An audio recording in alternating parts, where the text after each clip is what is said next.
Good morning. I'm Stephanie Weaver. I'm the author of the Migraine Relief Plan, and I'm coming to you here from our quarantine kitchen. I've got Microwave Boy on the camera. Hi, Microwave Boy. Good morning, Steph. And it's a little bit sunnier today, so it's a little brighter in the kitchen. Today I'm going to be showing you how to make ginger turmeric honey, and this is what it looks like when it's finished. And this is something that you would, put in a cup of tea when you are not feeling well. So I heard about a version of this on an Ayurvedic medicine website, and I just want to be clear, this is not a cure for anything. So it's really more of a symptom reliever and an immune booster. So it is very soothing to have honey when you have a sore throat, which is a symptom of colds and flu and COVID-19. This is also, both turmeric and ginger have anti-inflammatory properties, and they may help boost your immune system. Those are all good things for general health. You notice that today I'm wearing food service gloves. It's because fresh turmeric stains everything. So you have to be really careful. So I'm actually wearing a full-on, not protective gear, but apron, and I only use items that I'm okay with being stained permanently. So you can see I've used this to grate turmeric in the past. So this is an older spatula. It's a pre-stained cutting board, and that's just kind of how it goes. I also want to do a shout out to Melissa's Produce. So they're a Southern California produce supplier. I have a great long-term relationship with them. They are not sponsoring this, except in the sense that they sent me the turmeric and the ginger. So you might see this in the store loose like this, or you might see it packaged up. I'm going to show you what the turmeric looks like. It kind of looks like a weird, slugs or something. It's kind of bright orange, but you don't really notice it as much. Just be aware it does stain everything. So as soon as you start handling it, you want to either be wearing gloves like these if you have them, or if you have kitchen gloves that you use for washing dishes, just make sure that you've really thoroughly clean them so there's no chemicals on them if you're handling food. So so you can use a knife and mince things very finely to do this. You can use a grater like this, or I have this little food chopper. And I'm not going to run it because it's super loud, but I did already pre-chop some of the turmeric, and you can see what a beautiful bright orange color that has. And this is just a very simple recipe that I wanted to share with you because it is great to have in the house.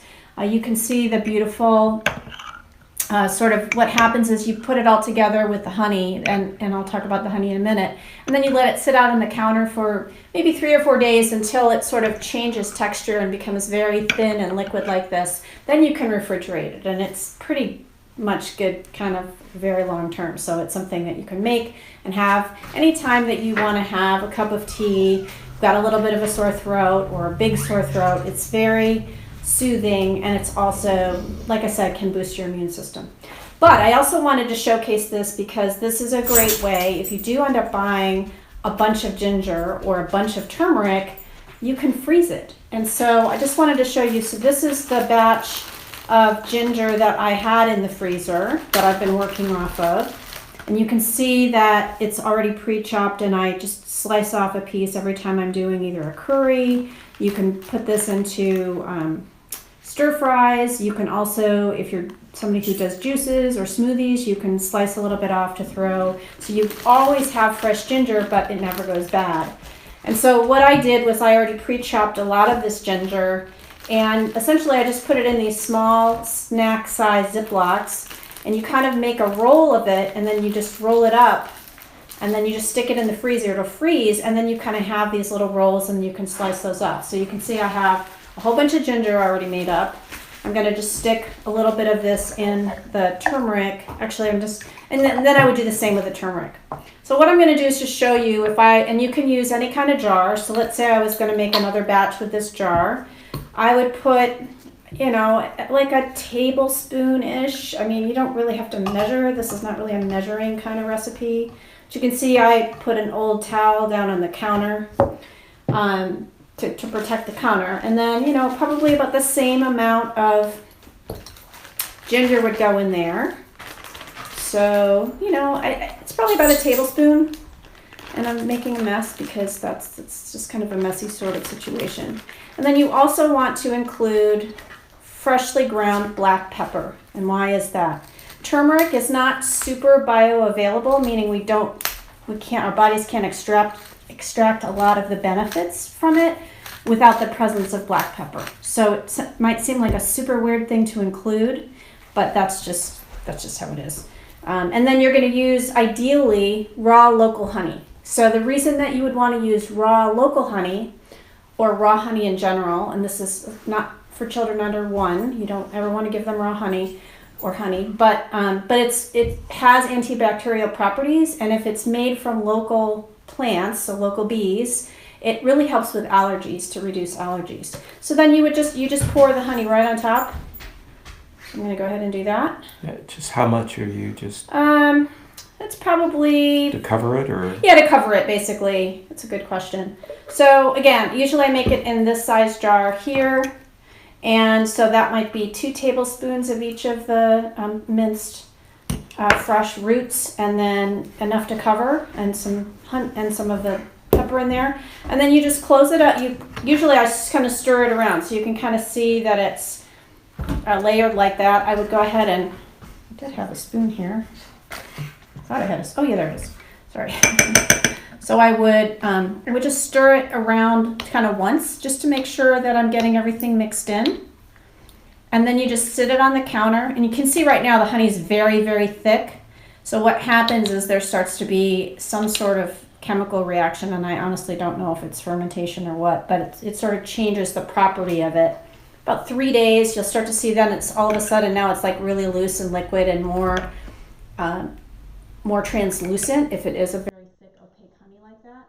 That's what you're looking for, and then you just store it in the fridge. And then if you're having a cup of tea, so I just made a cup of ginger tea, just would throw, 1 big teaspoon in, and that's my tea. Now, if you don't have fresh root, you could do this with dried ginger and dried turmeric and your pepper, and try a small batch. I would say, maybe a teaspoon of each with a couple tablespoons of honey, and just try it out. It's not going to have quite the same properties as the fresh, but I also wanted to show you that, in fact, this is what I do with my ginger all the time. So I always have fresh ginger, and I know if you're shopping at a big box store, you may end up buying a big, huge package of it, and then you don't know what to do with it. So all I do is I wash the outside, and then just chop it up to throw it in the little chopper. And I don't bother peeling it because there's really no need to do it. The peel's perfectly edible. You just want to cut off any bits that are dried out, or like this end here. I probably would cut that off just because it might be a little bit dried out. And then otherwise just chop it all up. And then store it in the bags in the freezer. And that way you always have fresh ginger. Like I said, it's fantastic in curries. It's fantastic in stir fries. Maybe just a small slice, essentially, is what or like a lot of recipes will say, cut off a knob of ginger or cut off 1 inch of ginger. It's basically, like about an inch of this or so. So hopefully that is going to be helpful for you. I want to thank Melissa's Produce. So I also wanted just to give a shout out in general to produce companies. So I've been talking with a lot of people in the food service industry. They run by very high standards. They've always run by very high standards in terms of cleanliness and sanitation. And they are all following the CDC guidelines right now for whatever they're supposed to be doing. So you don't need to worry about the food supply being, unclean or anything like that. And if you have local produce companies in your area, they're called Community Supported Agriculture, CSAs. They might be an organic farm nearby. They might be a produce company like Melissa's. You can order a box of produce and they will deliver it to your door. So if you're, short on fresh vegetables, or you don't want to go to the store, and please try to only shop once a week at the most if you can. This is a great way to continue to support farmers and farms, and also check in with your local restaurants. Some of them have kind of turned themselves into grocery companies in a way. Like they'll let people know that, okay, we've got a delivery of eggs and we can sell you eggs. So this is a way that you can get food from your local purveyors and also get fresh food to your family. I hope this was helpful for you, and I'll see you again soon in Quarantine Kitchen. I'm Stephanie Weaver, the author of the Migraine Relief Plan. And please follow me, Stephanie Weaver, MPH, on Facebook. Thanks. Bye.